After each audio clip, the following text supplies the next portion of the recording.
नमस्कार मित्रों, ये जो वीडियो है वो मेरा SEZ पर है, स्पेशल इकोनॉमिक जोन, और SIR स्पेशल इन्वेस्टमेंट रीजन।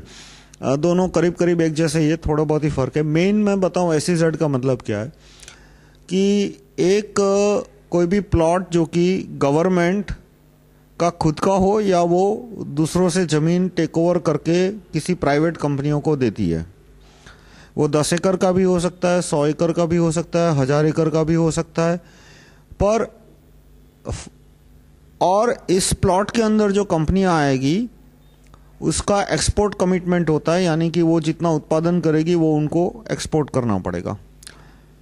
पर फर्क क्या है कि मान लो आपकी फैक्ट्री है जो कि SEZ के बाहर है और आप भी एक्सपोर्ट कर रहे हो, और मेरी फैक्ट्री SEZ के अंदर है और मैं भी एक्सपोर्ट कर रहा हूं, तो मुझे किसी तरह के टैक्स नहीं भरने पड़ेंगे और आपको हर तरह के टैक्स भरने पड़ेंगे। जो आदमी SEZ के बाहर है उसे हर तरह के दुनिया के टैक्स भरने हैं। भारत के स्टैम्प ड्यूटी भरनी है, एक्साइज भरना है, सेल्स टैक्स भरना है, वैट भरना है, कस्टम ड्यूटी भी भरनी है, और बिजली पे जो टैक्स है वो भी भरना है, फिर इनकम टैक्स भरना है, और इस तरह से सारे टैक्स उसको भरने हैं। जो SEZ के अंदर है उसे कोई टैक्स नहीं भरना है। दूसरा, जो SEZ के बाहर है उस पर सारे लेबर लॉ अप्लाई होंगे, फैक्ट्री एक्ट अप्लाई होगा, लेबर डिस्प्यूट एक्ट होगा। 8 घंटे की से ज़्यादा शिफ्ट नहीं कर सकते या 10 घंटे से ज़्यादा नहीं कर सकता। यदि महिला कर्मचारी है तो वो रात की शिफ्ट में काम नहीं कर सकते। फिर provident fund act, gratuity act, सारे एक्ट उस पर लागू होंगे। और जो SEZ में मेरी फैक्ट्री है उस पर इस तरह के कोई एक्ट लागू नहीं होंगे। मुझे लेबर को सिर्फ कॉन्ट्रैक्ट पे, यानी जो कॉन्ट्रैक्ट मैंने उसके साथ किया है कि भाई मैं उसको निकालूंगा तो किसी भी दिन निकाल सकता हूँ, मैक्सिमम 15 दिन की सैलरी देनी है, कुछ भी जो भी कॉन्ट्रैक्ट में लिखा है सिर्फ मुझे वो कॉन्ट्रैक्ट फॉलो करना है। और इसमें तो इस तरह से जिसके SEZ में जो कंपनी है डेफिनेटली उसको प्रॉफिट ज़्यादा होगा, क्योंकि उसको टैक्स नहीं भरना है, उसकी कॉस्ट ऑफ प्रोडक्शन कम होगी, क्योंकि टैक्स नहीं भरना है, उस पर लेबर लॉ अप्लाई नहीं होते, तो वो एक्सपोर्ट की मार्केट ले जाएगा। तो गवर्नमेंट ऑफ इंडिया ने पॉलिसी पे ऑफिशियल लेबल क्या बनाया है, गवर्नमेंट ऑफ इंडिया और साथ साथ जितने ये पेड इकोनॉमिस्ट है, every economist is a paid economist, और पेड कॉलमिस्ट, जो ये इकोनॉमिक्स के मैगजीन आते हैं, इकोनॉमिक पेड इकोनॉमिक टाइम्स अखबार हो या तो बिजनेस न्यूज़ हो या जितने ये, और इकोनॉमिक्स के जो एमिनेंट इकोनॉमिस्ट है वो सब अमीरों की ग्रांट पे उनका धंधा चलता है। उनका रोटीन जो भी बोलो, ब्रेड बटर चाय पानी सब अमीरों की ग्रांट पे चलता है। तो वो ऐसा ही ओपिनियन देंगे कि जिससे उनका फ़ायदा हो और सच छिपाना हो तो सच छिपाया जा सके। तो वो ये कहते हैं कि इससे एक्सपोर्ट प्रमोशन के लिए है और नौकरियां इससे बढ़ेगी। भाई दुनिया में कोई भी उद्योग आता है तो नौकरियां बढ़ती है, इसमें कोई नई बात नहीं है। सवाल यह है कि एक आदमी जो कि SEZ के बाहर है उसने एक्सपोर्ट किया तो उसको कोई टैक्स बेनिफिट नहीं, और दूसरा आदमी जो कि SEZ के अंदर है उसको सारे बेनिफिट। तो ये डिस्क्रिमिनेशन क्यों? लीगली कोर्ट में जाओगे तो केस फाड़ के फेंक देंगे, क्योंकि जज को भी इसमें बहुत, जज के जो रिश्तेदार वकील है उनको भी SEZ में बहुत पैसा मिल रहा है। तो इसका वजह है cornering of export opportunity. Cornering of export opportunity, मैं वो जो भी एक्सपोर्ट अपॉर्चुनिटी खड़ी हुई है ग्लोबल ट्रेड की वजह से, वो मैं सारी अपने हाथ में लेना चाहता हूँ, आपके हाथ में कुछ भी ना आए। इसलिए ये SEZ का कानून बना दिया। और फिर कानून में कि भाई ये जमीन पे आपकी फैक्ट्री होगी तो ही आपको बेनिफिट मिलेंगे, तो ऑटोमेटिकली आपको उस जमीन पे उस जो SEZ है उसके अंदर प्लॉट खरीदना पड़ेगा। तो SEZ के बाहर जो जमीन का दाम मान लो 5,000 रुपया स्क्वायर फीट है, SEZ के अंदर उसी जमीन का दाम सीधा 10,000 15,000 स्क्वायर फीट हो जाएगा, और वो जमीन आपको मुझसे ही खरीदनी पड़ेगी, क्योंकि मैंने SEZ देने की परमिशन किसके पास है? सेंट्रल गवर्नमेंट और स्टेट गवर्नमेंट दोनों मिल बांट के खाते हैं। सेंट्रल गवर्नमेंट जो कानून बनाया है उसमें मेजर पैसा सेंट्रल गवर्नमेंट ऑफिसरों को और मिनिस्टरों को मिलता है, पर वो थोड़ा बहुत पैसा स्टेट गवर्नमेंट के मिनिस्टरों को भी खाने देते हैं ताकि विद्रोह कम हो, यानी पॉलिटिकल विद्रोह, पार्लियामेंट के अंदर झमेला कम हो और एजिटेशन कम हो, इसलिए मिल बांट के, सारी पार्टियां हैं वो मिल बांट के पैसा खाती है। तो इस तरह से स्टेट गवर्नमेंट के पास कुछ पावर है, सेंट्रल के भी पास पावर है। जो लैंड एक्वायर करनी है वो स्टेट गवर्नमेंट को करनी है, लेकिन एसईजेड का परमिशन है वो सेंट्रल गवर्नमेंट देती है। और सेंट्रल गवर्नमेंट में जो टीम है वो सीधी प्राइम मिनिस्टर के अंडर आती है, यानी प्राइम मिनिस्टर के साथ या बहुत बड़े नेताओं के साथ जान पहचान हो तो ही एसईजेड का अप्रूवल मिलेगा।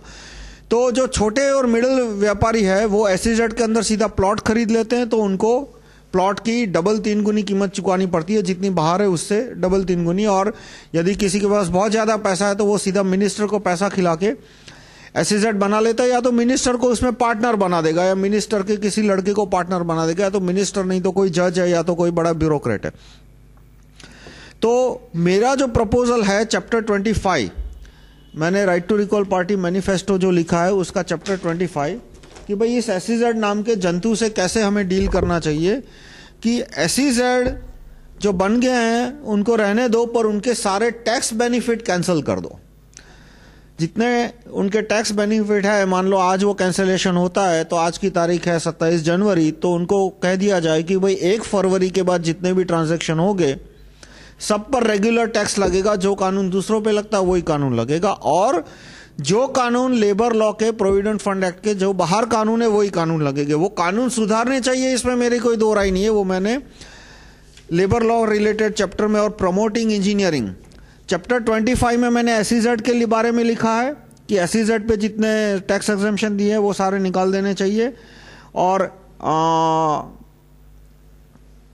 Improving engineering skills in India chapter 26, इसमें लिखा है कि लेबर लॉ में क्या क्या सुधार होने चाहिए, कि लेबर ट्रायल सारे ज्यूरी कोर्ट में होने चाहिए, और प्रोविडेंट फंड की रिस्पॉन्सिबिलिटी पूरी एम्प्लॉई पे होनी चाहिए वगैरह। तो पर अब क्वेश्चन आता है कि इससे, और एसईजेड किसको दिए जाते हैं आमतौर पे? एसईजेड के लिए एक्सपोर्ट कमिटमेंट देना पड़ता है। तो जो सामान एक्सपोर्ट होता है तो हमारी कोई विदेशों में रिटेल चेन तो है नहीं। जैसे मान लो हम कपड़ा मैन्युफैक्चर करते हैं, लेकिन कपड़ा वहां अमेरिका में या यूरोप में बेचेगा कौन? तो रिटेल चेन तो हमारे पास है नहीं, जैसी वॉलमार्ट के पास है। तो रिटेल बिजनेस है वो पूरा अमेरिका और मल्टीनेशनल कंपनियों के हाथ में, अमेरिका और यूरोप की मल्टीनेशनल कंपनियों के साथ।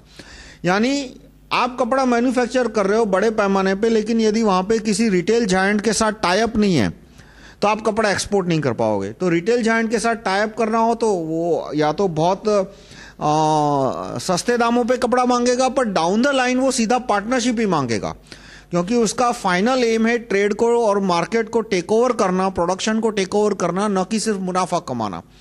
ये गलत ख्याल में, ये जो पेड इकोनॉमिस्ट है वो हमेशा ऐसा कहते हैं कि मल्टीनेशनल कंपनियों को सिर्फ प्रॉफिट में इंटरेस्ट है। ऐसा नहीं है, उन्हें प्रॉफिट के साथ साथ टोटल कंट्रोल चाहिए, वरना ईस्ट इंडिया कंपनी क्यों क्रिश्चियन धर्म का फैलावा करने के लिए प्रयत्न करती है। उन्होंने जो ईस्ट इंडिया कंपनी ने गोलियों में गाय का और सुअर का की चर्बी डाली थी, पहले 1854 तक भैंस की चर्बी डाली जाती थी और बाद में जानबूझकर गाय और सुअर की चर्बी डाली, और वो भी पूरा उसमें एरिया आता है कि उन्होंने जो सिख सैनिकों को गोलियां देते थे उसमें भैंस की चर्बी थी, जो अफगानिस्तान के पठान सैनिक थे उनको जो गोलियां दी जाती थी उसमें भी भैंस की चर्बी थी। लेकिन दिल्ली और कलकत्ता के बीच का जो एरिया था वहां पे जो सैनिक थे हिंदू और मुस्लिम, उनको गाय और सुअर की चर्बी मिक्स करके दी जाती थी। ऐसा भी नहीं कि गाय की चर्बी का कार्टन अलग और वो मुस्लिम सैनिकों दो, और सुअर की चर्बी वाला कार्टन अलग और वो हिंदू सैनिक, दोनों की चर्बियां फैक्ट्री में मिक्स की जाती थी और उसमें फिर, तो उसका पर्पस कन्वर्जन था। तो इस तरह से मल्टीनेशनल कंपनियों का डाउन द लाइन गोल होता है रिलीजन कन्वर्ट करना, जिस देश को टेक ओवर करते हो उसका मैथ साइंस एजुकेशन खत्म करना, माइंस टेक ओवर करना। तो इसलिए वो कंपनी की डायरेक्ट या इनडायरेक्ट एसईजेड में पार्टनरशिप होती है। तो जितने एसईजेड है उसमें प्रीडोमिनेंट ओनरशिप मल्टीनेशनल कंपनियों की है, नहीं है तो हो जाएगी, क्योंकि वहां जो भी फैक्ट्री आएगी उसको उसने एक्सपोर्ट कमिटमेंट दिया है। एक्सपोर्ट की मार्केटिंग चेन है वो एमएनसी के हाथ में है, और मार्केटिंग चेन एमएनसी के हाथ में हो तो किस तरह से कंपनी हथियाना आसान हो जाता है। मैं उसके 2 एग्जांपल दूंगा कि रणबक्सी है वो टेक ओवर हो गई। आप गूगल करना रणबक्सी और आपको मिलेगा कि जापान की एक मल्टीनेशनल कंपनी है, वो जापान बेस्ड है लेकिन जापान और अमेरिकन दोनों है उसमें मेजर पार्टनर। उन्होंने रणबक्सी को टेक ओवर किया। क्यों रणबक्सी को अपने आप को बेच देना पड़ा उस जापान कंपनी के हाथ में? क्योंकि रणबक्सी के पास जो पेटेंट थे वो अधिकतर उस कंपनी के थे, वो पेटेंट खत्म होने आए और उसका 15 साल की जो कॉन्ट्रैक्ट था पेटेंट का, अधिकतर कंपनी का ने कॉन्ट्रैक्ट किया था 5 साल का 7 साल तक का। तो अब अधिकतर पेटेंट कॉन्ट्रैक्ट यानी कि मेरे पास पेटेंट है और मैं आपको वो पेटेंट यूज करने के लिए 5 साल का मैंने कॉन्ट्रैक्ट किया है कि 5 साल तक आप मेरे पेटेंट वाली दवाइयां मैन्युफैक्चर कर सकते हो और बदले में पर किलोग्राम मुझे इतना पैसा देना पड़ेगा। तो वो सारे कॉन्ट्रैक्ट एक्सपायर होने वाले थे और साथ में रणबक्सी का जो बहुत बड़ा एक्सपोर्ट का बिजनेस था वो पूरा ये जापान फार्मास्यूटिकल कंपनी के मार्केटिंग कंपनी के पास था। यानी वो मार्केटिंग कंपनी रणबक्सी का सामान खरीदना बंद कर देती तो रणबक्सी अपनी दवाई एक भी एक्सपोर्ट नहीं कर पाती। तो ये दो चीजों के आधार पे जापानीज कंपनी ने कहा कि हमको प्रॉफिट में इंटरेस्ट नहीं है, आप अपनी कंपनी बेच दो और बोलो कितना पैसा चाहिए। तो जो भी उन्होंने कोट किया वो मान लिया, उसमें थोड़ा बहुत ज्यादा मांगा होगा वो भी मिल गया होगा, पर रणबक्सी पूरी की पूरी बिक गई। इसी तरह से मेरे ख्याल से पिरामल बिक गई। डाबर हम अक्सर सोचते हैं कि भाई ये तो हिंदुस्तानी कंपनी है, पर डाबर के 2 डिवीजन है, एक दवाई का एक दूसरा। उसमें से एक डिवीजन पूरा जर्मन कंपनी ने खरीद लिया, जो जर्मन कंपनी की सब्सिडरी है सिंगापुर में, उसने खरीद लिया। और वो बेचना इसलिए पड़ा क्योंकि उनका जो एक्सपोर्ट बिजनेस है, जो भारतीय कंपनियां हैं उनका एक्सपोर्ट बिजनेस उनके हाथ में नहीं है। वो एक्सपोर्ट एक मल्टीनेशनल कंपनी को करती है और पूरा जो मार्केटिंग चेन है पोर्ट से लेकर रिटेल शॉप तक, पोर्ट से लेकर रिटेल का मार्केटिंग लिंक, रिटेल लिंक वो पूरा एमएनसी के पास है। इसलिए एसईजेड में अधिकतर कंपनियां आती है एमएनसी, और नहीं है तो वो मतलब कुछ एक साल बाद एमएनसी उनको खरीद लेगी। अब एसईजेड के जितने एग्जाम्पल है उसमें से सबसे खराब एग्जाम्पल मैं कहूंगा तो ये gift city, GIFT, Gujarat industry investment and finance technology, मैं भूल गया सिटी, पूरा फुल फॉर्म भूल गया, जो कि नरेंद्र मोदी ने मतलब अभी उसका जिसका इनॉग्रेशन किया कुछ एक दिन पहले। वो किस सेंस में सबसे खराब एग्जाम्पल करूंगा कि वो जो पूरा 2-3 हजार एकड़ का प्लॉट है, वो पूरा प्लॉट एक चाइनीज अमेरिकन कंपनी को दे दिया है। वो पूरा प्लॉट, उस पर भारत की पुलिस आएगी, कोर्ट आएगी, बस इतना ही है। बाकी वो पूरा प्लॉट है वो एक अमेरिकन कंपनी की। वो कंपनी किस तरह से है कि अमेरिका की और चाइना की कंपनियों ने मिलकर कंसोर्शियम बनाया है और वही वहां पे पूरा कंस्ट्रक्शन करेंगे, वहीं वहां पे रोड बनाएंगे, वहीं वहां पे गटर सिस्टम बनाएंगे, पानी का सिस्टम बनाएंगे, एयर कंडीशनिंग प्लांट बनाएंगे, सब कुछ वही करेंगे। बस कहने के लिए वो एक गुजरात का मोन्यूमेंटल डेवलपमेंट पीस रहेगा। मतलब वो इस तरह से है कि कोई पूरा का पूरा एरिया मान लो विदेशी कंपनी को दे दिया, बस इतना ही है कि पुलिस और अदालत नहीं सौंपी है। वो कल शायद सौंप दे तो भी कोई मुझे अचरज, कोई आश्चर्य नहीं होगा। उसके बाद वहां पे म्युनिसिपैलिटी नहीं होगी। जैसे आपके यहाँ हर जगह इलेक्टेड म्युनिसिपैलिटी होती है, इलेक्टेड कॉर्पोरेटर होता है, इलेक्टेड मेयर होगा, उस एरिया में कोई इलेक्शन नहीं होगा मेयर का या कॉर्पोरेशन का। असेंबली का, पार्लियामेंट का होगा, वो जिस एरिया में होते हैं वहां के लोग असेंबली और पार्लियामेंट के लिए वोट डालेंगे। लेकिन उस एरिया में म्युनिसिपैलिटी का सड़क के लिए या तो पानी के लिए या तो गटर के लिए या किसी के लिए ज्यूरिसडिक्शन नहीं होगा। तो वो किसके पास होगा? एक डेवलपमेंट ऑफिसर होगा, who will be appointed by chief minister. लेकिन असली पावर किसके पास होगा? डेवलपमेंट ऑफिसर के पास। जिस कंपनी ने ये पूरा एरिया डेवलप किया वही बोलेगा कि भाई हमारा इस IAS ऑफिसर से अच्छी सांठगांठ है, इसको डेवलपमेंट ऑफिसर बनाओ। और अब एक फाइनल लॉ मुझे देखना है कि वहां पे लिकर रिलेटेड लॉ क्या है, क्योंकि गुजरात में दारू पर पाबंदी है। मतलब आप खुले में बिना परमिट के दारू नहीं खरीद सकते। तो मुझे देखना पड़ेगा कि अब गिफ्ट में क्या रूल आता है। क्या गिफ्ट में अलग कानून बनाते हैं इसके लिए कि शराब के लिए, कि वहां पे बिना परमिट कोई शराब पी सकता है, या तो वहां जो भी आदमी रहता है उसको ब्लैंकेट परमिशन मिल जाएगी। वो देखना पड़ेगा आगे क्या डेवलपमेंट होता है। पर इतना है कि वहां की पूरा म्युनिसिपैलिटी है वो एक प्राइवेट कंपनी के पास जाएगी। तो ये डेवलपमेंट का एग्जांपल मैं इसे क्यों नहीं मानता कि ये दुबई स्टाइल डेवलपमेंट हो गया। ये डेवलपमेंट तो दुबई ने भी करके दिखाया, इसमें कौन सी बड़ी बात है। तेल बेच के उन्होंने पैसा कमाया और बड़े प्लान बनते हैं, वो प्लान भी कोई इटालियन कंपनी बनाएगी, उसको एग्जीक्यूट कोई फ्रेंच कंपनी करेगी, उसको मेंटेन कोई अमेरिकन कंपनी करेगी। दुबई का एक एक स्क्वायर इंच है वो दुबई के लोग नहीं चलाते, वो कोई विदेशी कंपनी चलाते हैं। वहां का ट्रैफिक सिस्टम है तो वो कोई विदेशी कंपनी चलाती होगी। वहां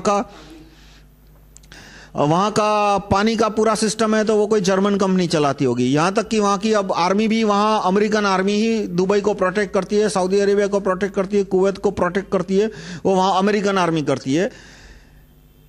Saudi Arabian army is the 5th largest army in Saudi Arabia. दुनिया की बात नहीं कर रहा, सऊदी अरेबिया में Saudi Arabian army is the 5th largest army, सबसे बड़ी आर्मी है वहां पे अमेरिका की। दूसरा नंबर आता है ब्रिटेन का, तीसरा नंबर आता है फ्रांस का, और कहीं चौथा पांचवा कुछ जर्मनी का या ऑस्ट्रेलिया का, इस तरह का नंबर है। और फिर 5वें नंबर पे सऊदी अरेबिया आता है। और वहां पे जो 10 सेनाएं हैं, ऑस्ट्रेलिया, जर्मनी, वो सब मिला के उसमें से सबसे कमजोर सेना होगी, भले संख्या में वो 5वें नंबर पर हो, लेकिन शक्ति के हिसाब से मेरे ख्याल से वो सऊदी अरेबिया में सबसे कमजोर सेना होगी। कि वहां पे जो ऑस्ट्रेलिया की सेना है सऊदी अरेबिया में, वो भी सऊदी अरेबिया के सेना को कुछ एक घंटों में खत्म कर सकती है। तो ये आउटसोर्सिंग जो है वो चीन के मॉडल से अलग है। चीन ने जो SEZ डेवलप किया उसमें सारा इंजीनियरिंग उन्होंने खुद अपने आदमियों के पास कराया। ये बहुत बड़ा फर्क होता है। एक होता है कि कहीं से पैसा आ गया और 40 करोड़ लोगों ने मोबाइल खरीद लिया, वो एक तरह की प्रॉस्पेरिटी हुई, जिसको मैं सुपरफिशियल प्रॉस्पेरिटी बोलता हूं।